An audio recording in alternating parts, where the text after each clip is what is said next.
Thank you for joining us tonight. That was a very fun and classic piece by a composer named Alexander Lepak, who was a famous percussion instructor at the Hart School of Music in Hartford, Connecticut, for many years. Also wrote some very nice technique books on timpani, especially. And as you can see, that piece is all about quiet to loud, spread carefully over a long period of time, with an increasing note density as the piece goes, which hopefully you enjoyed that experience. It's a nice kind of ride, that piece especially. And it's a good one for us because it makes us really work on just our ability to play great grooves with intensity over a long period of time, quiet to loud, which is a surprisingly challenging skill. The next three pieces are all in a little bit of a suite, so I'm not going to talk between them, but I'll just say an important part of our curriculum that we work on is our keyboard percussion playing. And we're pretty fortunate that some music that's written that predates our instruments sounds quite nice on our instruments. So most repertoire that would be played on a piano works very well on a keyboard percussion instrument. So these next three are all by J.S. Bach. The first is in more of a chorale style. It's actually a chorale that, originally one would sing in church. And then the second two are pieces that he wrote for Anna Magdalena. They're from a group of pieces called Anna Magdalena's Notebook. And I think we're almost ready to go, so hopefully you enjoy this trio of Bach keyboard music.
addition to our study of keyboard percussion instruments, we also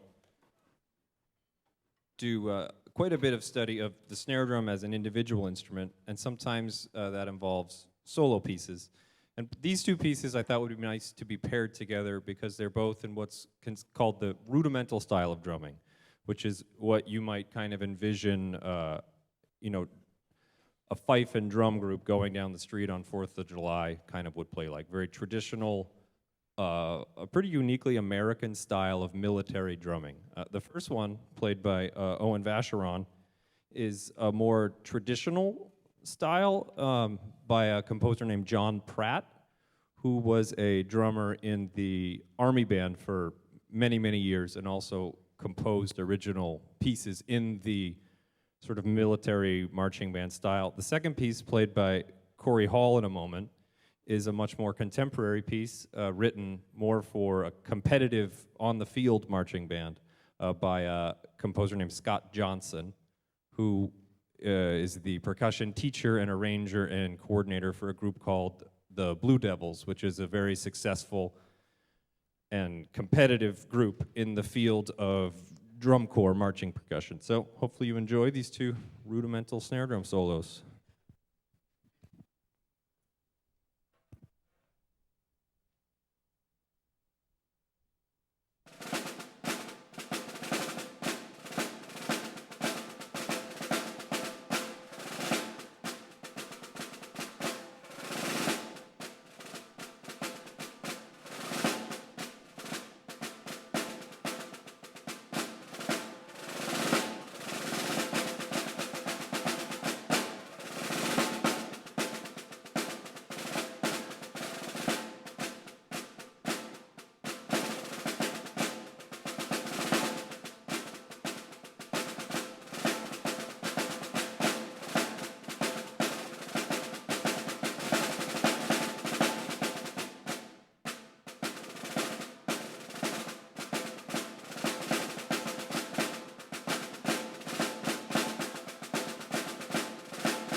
To welcome to the stage some very special guests that we have down front here. So if you guys want to come up and tell one of the high schoolers what you're doing, they will get you an instrument and find you a spot and get everything settled for you. So I've known Mr. Glynn for quite a while, and I actually wrote this piece that we're about to hear for him last year. He wasn't able to get a group together to play it, and a couple weeks ago, I've been really, really impressed, especially with this 6th grade percussion group that I have right now. They work really hard. They're good musicians, and they're actually just really nice to each other and to me, and I've just been finding it a real pleasure to teach them. And I just thought they've been doing so fantastic, they deserved kind of a cool reward. So this is actually the first time this piece has ever been played in public. I wrote it, like I said, I think last year. And it's a piece that's made to be just kind of fun for them to play, Not super hard because they're in the 6th grade, but it gets them playing together and listening to each other and thinking about percussion as a little bit different than just the kids in the back of the band who get yelled at when they fool around too much. So they get to be the stars, and I think they've earned it. So it's just going to take us a moment to get ourselves kind of set up, and we'll be ready to do the world premiere of my aptly titled Boom Tap Clank.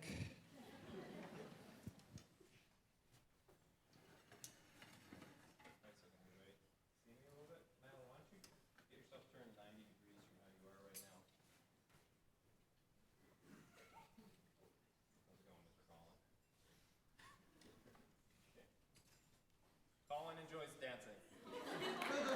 So that's cool. We should. If we all dance, we'd all be happy like Colin. All right, here we go. Number 4, get ready beats, and then we're in.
Enjoyed that. I don't see how you could not. We're going to take a quick pause because we got a bunch of stuff to move. I hope you don't leave. And I'll see you in about 8 minutes.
So that was some music not written really for students to feature some of our more advanced players, more experienced players. Next piece is called Dialogue, and it's a nice piece for me to highlight one of the best things I think we do in Foxboro, and that's have older students work with younger students on improving their playing. And the best way to do this really is to play duets together.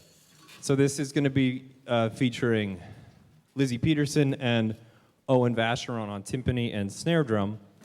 And I think there's a huge benefit to older students mentoring younger ones that extends far beyond music. In general, a lot of people complain, I feel like, in American public schools about bullying and negative culture, and kind of people don't really know how to treat each other so great. And the best way, I think, to fight that is to create a positive culture between small groups of people that then hopefully positively inflects those that surround them. So my hope is that by doing things like Owen, by like what Owen has done with Lizzie, which has really helped her grow a lot as a player, they both benefit, and then they bring that benefit to wherever else they go in this building. I think it would be really valuable for all of us to focus more on connecting older students with younger students, creating positive relationships, and maybe that would fight some negativity that we sometimes find in our public schools. After that, we are going to hear a solo piece by Spencer Sanbento, some more solo snare drum studies.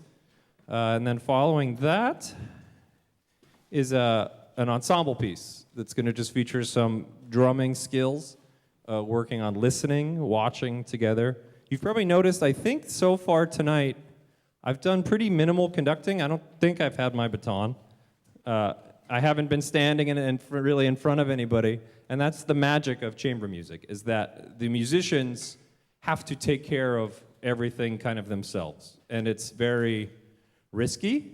It's way easier for things to go wrong when there's no conductor. That's why we have conductors, to sort of steer us back on course when something has gone wrong. But it's also extremely rewarding to play kind of without that safety net. It's scary but rewarding. Most rewarding things are scary, which is kind of how life goes. Are we ready for dialogues? Okay. All right.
4-way split.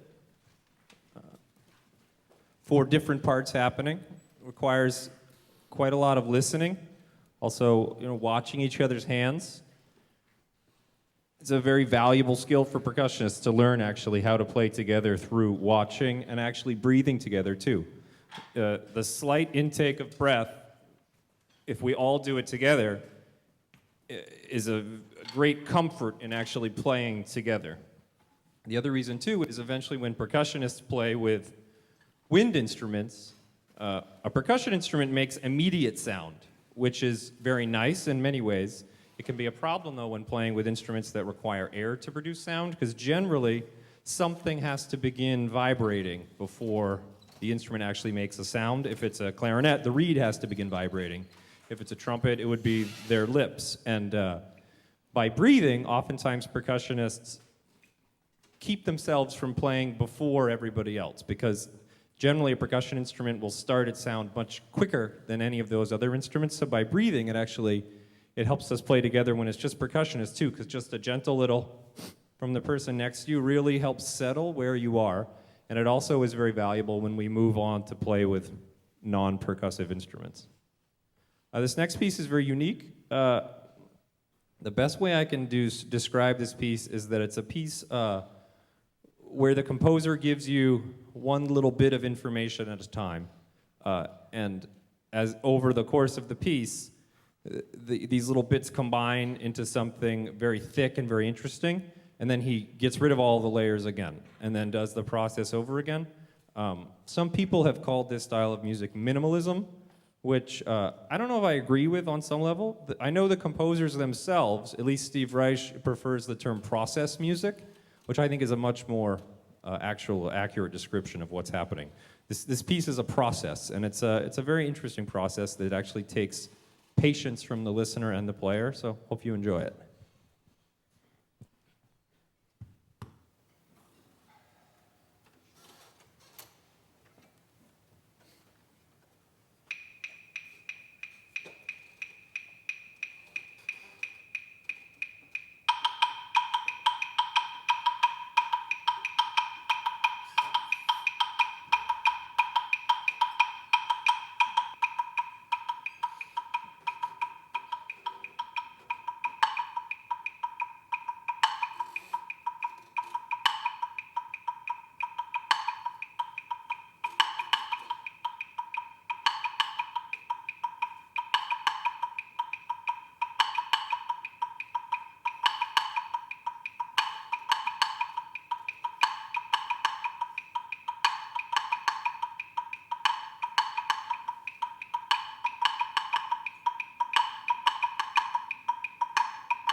some help from our colleagues in the back here.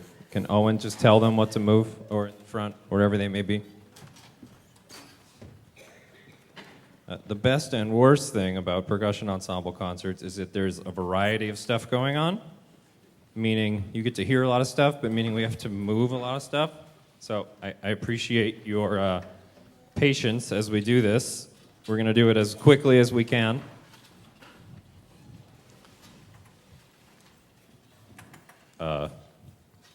Yep. We need bongos. We need the white bass drum. We need the congas. You want me to keep going? We need 2 splash cymbals.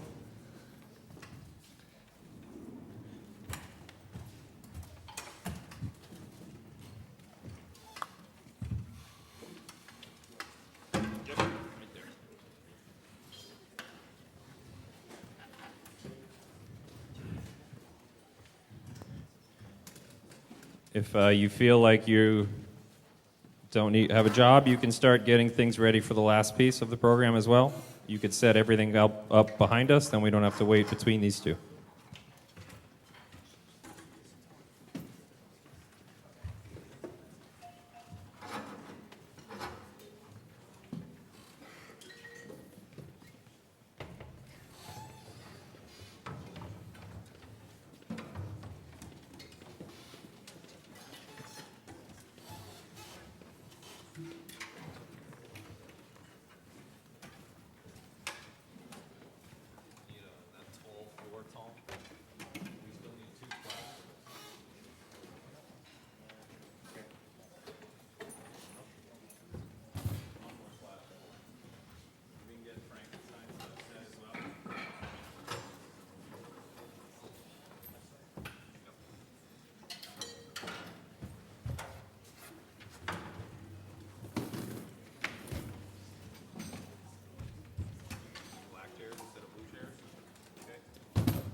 Second to last piece tonight, Owen asked me to learn with him, and I was ecstatic to do it.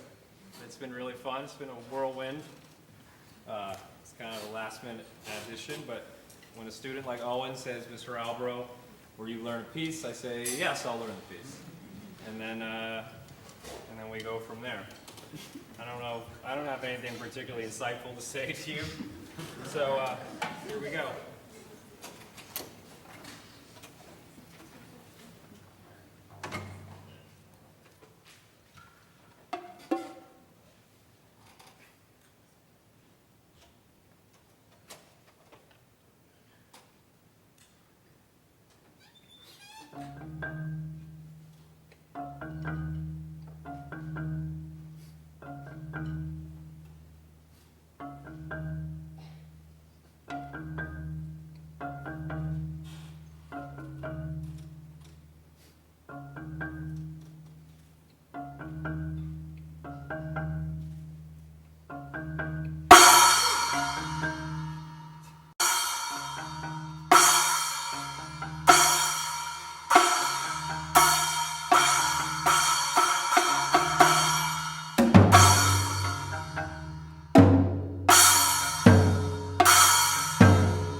Mario Simon on guitar over here.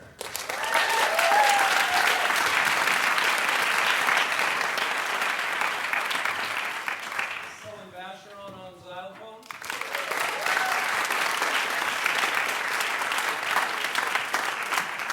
Jens Peña on cymbales.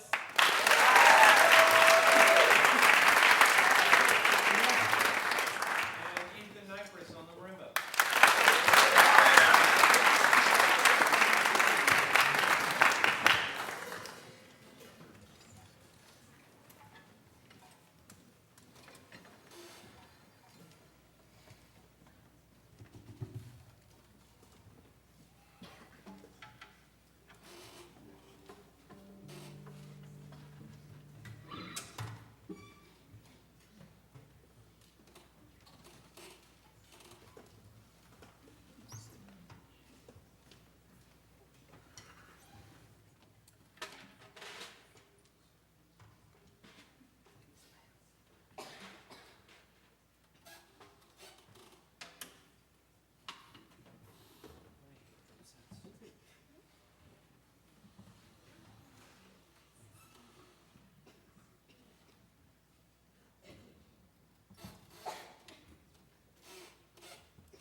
nice night. Stay dry.